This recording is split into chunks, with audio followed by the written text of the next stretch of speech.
It was the food hoarding for Gypsy, plus the snoring, plus the fact that he was a little heater at nighttime. It was everything about his existence, in my opinion, and we're going to talk about it in today's video.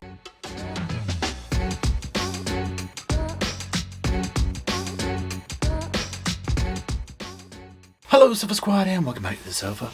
That's the sofa. It's right here. That's a dog. His name's Roscoe. He's right there. My name's Paul. I'm in front of the sofa.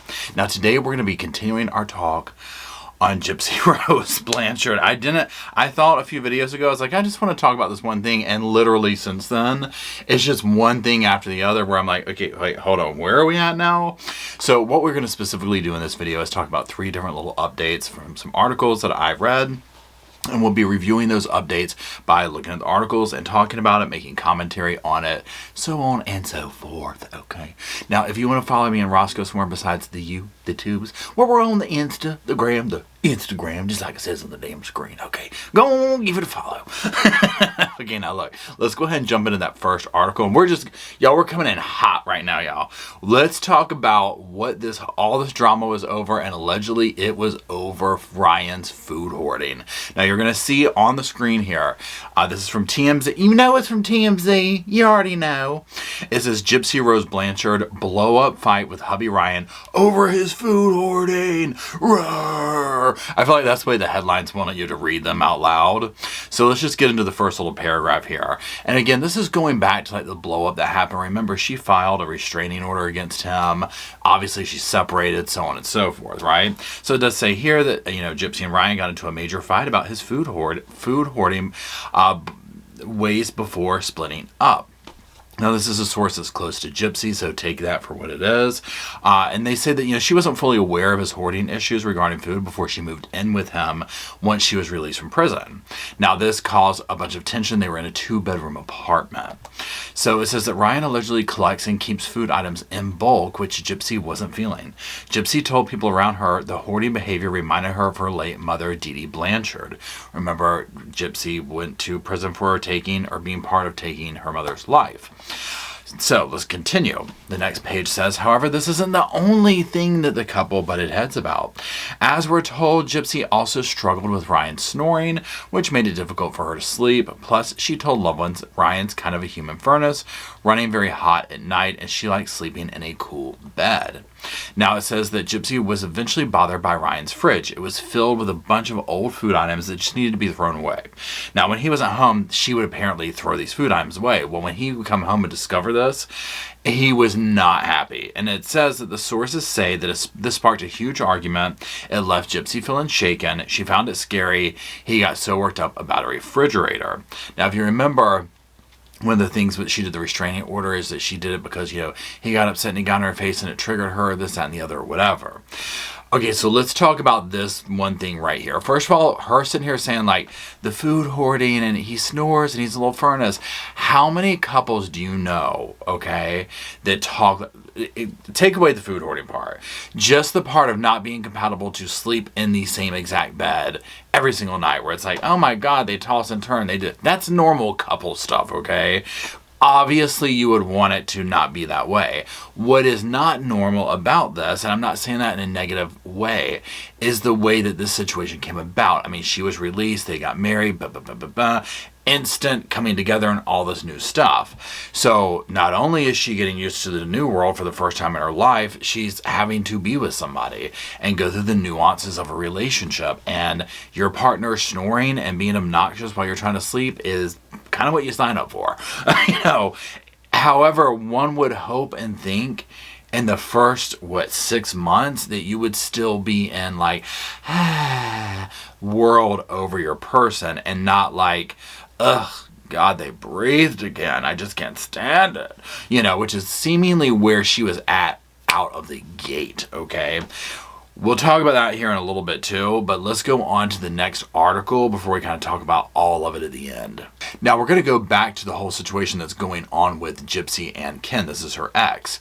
Now, this is what the article says. It's on the screen. Gypsy Rose Blanchard's estranged husband, Ryan Anderson, reportedly blames ex Ken Urker for the split. Now, this was by Catherine Shafstall. I believe this was from People magazine or In Touch, one or the other. But Let's continue. It says Gypsy Rose Blanchard's estranged husband, Ryan Anderson, reportedly blames her ex-fiancé, Ken Urker, for their split. I mean, hello, I would too, right? Now, it says that following Gypsy's release from prison in December 2023, a source told TMZ that her stepmother, Christy Blanchard, received a call from Ken the 31st in January. The insider explained that he reached out around the time Lifetime premiered the docuseries, The Prison Confessions of Gypsy Rose Blanchard, and he wanted to clear the air. Let's continue. Ken reportedly told Christy that he hoped to explain why he broke up with Gypsy back in 2019 after they got engaged in 2018. The source claimed that Ken was not comfortable with Gypsy's newfound fame, adding that he wanted to give her space as she got used to her life outside of prison. We'll come to that in a second. While the insider said that Ken revealed he was single on the call, he insisted he wasn't trying to break up Gypsy and Ryan, 37, who tied the knot in July 2022. However, sources told the outlet that Ryan doesn't believe Ken's claims and believe he reached out to Christy to rekindle his romance with Gypsy. The insider added that Ryan believes he and Gypsy only started experiencing problems when she reconnected with her ex, adding that Ken was responsible for her decision to file for divorce. So here's my thing. Now, the whole Ken situation, this, that, and the other, I mean, I don't know. She already said in the little docuseries the situation with him, and like, I'll never be the blonde that he wanted me to be, and blah. Now she has blonde hair. Now she's got a nose job. Now she has this and that. I can't speak to what she's thinking with that. I don't know, and I don't know him personally. I personally think that in her life, she's going to have people coming out from the woodworks right now because she has this infamy. Number one. Number two, she's going to be making a lot of money, I would think, although she wants Ryan to pay her, spousal support or whatever you call it, which I find very odd. But nonetheless, there's these situations like this. So if I was her, I would be very leery of anybody wanting to be with me.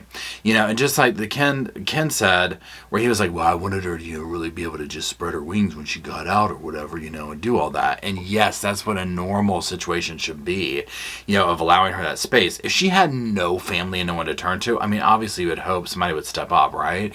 But she has family. So these dudes kind of swooping in and like being a distraction is my opinion. And with Ryan, I really feel like probably what happened is she was in jail. She was probably talking to several people like, this is normal. I'm not saying that in a bad way. She got with Ken. He broke up with her. This happened, that happened, whatever. And Ryan comes along and he's got that real kind of, Louisiana alligator cowboy voice. He doesn't really talk like that, but you know what I'm saying. Paid her attention, was very, grounded, and I'm home at nighttime, gonna have meals cooked for you, we're gonna have this life, and blah, blah, blah, blah, blah. And it probably seemed very appealing, right? And it helped her to bridge that gap from, getting out and integrating in life. Well, then when she gets with him, here, come everybody from the woodworks, including Ken, the dude, who was probably like her, oh my God, I think he's so hot guy. And, now he's paying attention to her. And so is probably a lot of other men in her DMs. And here she is at home with Ryan, who snores, who, is a little furnace, who we don't know his vibe, right? I mean, he said that he kind of started talking to her on a dare. Let's go over this last article real quick, and then we'll finish out some of my thoughts on it. Now, this is a correction from People Magazine, because what's been hitting the headlines today all day long is like, he filed a restraining order, blah, blah, blah, blah, blah. Well, then, I almost said Gypsy. People came out and was like, oh, sorry, everybody. And this is what it says. You can see on the screen, it says, Gypsy Rose Blanchard's estranged husband, Ryan Anderson, has filed no response to her restraining order correction. This is by Ingrid Vasquez and Daniel Backer, updated April 17th, 2024. Let's go on to the next thing. And it says that Gypsy Rose Blanchard's estranged husband, Ryan Scott Anderson, has not yet filed a response to the order that Gypsy filed against him on April 8th. Previously, People had erroneously reported that Anderson, 37, had filed a restraining order against the 32-year-old Blanchard, but the La Force Parish Courts told People Wednesday morning that Anderson had not, in fact, done so. So, there's that. Now, by the time you watch this video, which should be on the 18th, we'll see. Maybe he will have. I don't know. It's probably going to get kind of nasty because there's going to be a lot of scorn feelings. He probably did a lot for her and spent a lot of money on her. And for her to kind of up and just run off with Ken and be like, number one, sticking her hand out, she wants some of his money. At that part, I was like, whoa. She left the dog behind. She left this and that behind. I mean, what do you do with that, right? He's kind of dumbfounded. But if you remember back to the documentary that they did, like kind of leading up to her release and everything, they already had this issue with him. They already had this issue come out with Ken and Gypsy and Ryan getting upset and and her confessing I was talking to him, this, that, and the other. So that was already there. And I mean, granted, in his defense, he was like, are you sure? Are you sure? And she, yes, I want to be with you. I want to be with you. I don't want to be with Ken, this, that, and the other. Well, I mean, here we are. So I can see where he rightfully thinks that it's Ken's fault that this happened. But again, we don't know what's going on behind closed doors. Now, if you watch my video where we talked about Ryan coming out on that TikTok and talking about, watch the Lifetime show coming up, this, that, and the other, I think we're going to be in for a surprise from there. Now, I tried to find it for this video and could not put my fingers on it. I just couldn't. And there was too many things that I was like, I don't know if this is real. I don't want to put something fake out there if it is fake. But I feel like I saw a snippet of the upcoming show. And in it, she's talking to Ryan and saying, no, I don't want you to go away. I just am adjusting or whatever. And my initial gut, I was like, she was never into this man from the get-go, right? Because, again, if you circle back to Love After Lockup, that TV show, which if you haven't watched it, immediately after this, go watch it, y'all. I don't know how it is now, but back when it first started, I'm talking, y'all, cringe binge, okay? It was so amazing. So, you could tell on that show who legit was like working somebody over and who was like legit into somebody. Because the ones that were into him are usually like, oh my gosh, let's go get it on. The other one's talking about, I've been incarcerated for 20 years, but I don't want to do, I want some time to myself. Or whatever. You're like, you can tell they just completely worked this person over and now they have to deal with the consequences of it. And I have a feeling we're probably going to see that play out with Gypsy and Ryan on the TV show, where it's going to be like, all of us are going to be like, what? It's so obvious she's not into this dude and she worked him over.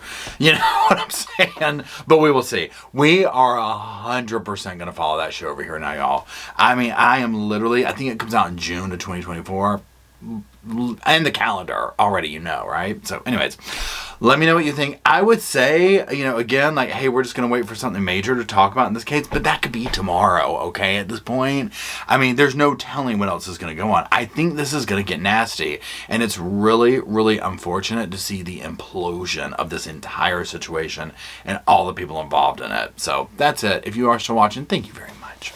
Roscoe says thank you. He asked that you drop some little sofas or something in the comment section so he and I can sit down there and talk about this case and others. And until we do all that, we'll see y'all soon. I just wanted to say thank you again for watching the whole video, and also thank you for being part of the Sofa Squad. Special thanks to all the Patreon members, channel members from both of my channels, everybody who likes, shares, subscribes, comments in the comment sections. It helps the channel out so much. Now, don't forget, I do have that other channel, the podcast channel. That's where we go live, we hang out, we talk. We have kind of sort of a schedule, but just be sure and check it out. I'll put it up here on the screen. Also, if you're looking for merch, be sure to check out my Teespring store. I'll put that up here. And then, like I said in the beginning of the video, if you want to follow me and Roscoe on the Instagram, go on, check it out. It's right here on the screen again. But once again, thank you very much. I really appreciate you being part of the Sofa Squad, and I'll see you in the next video.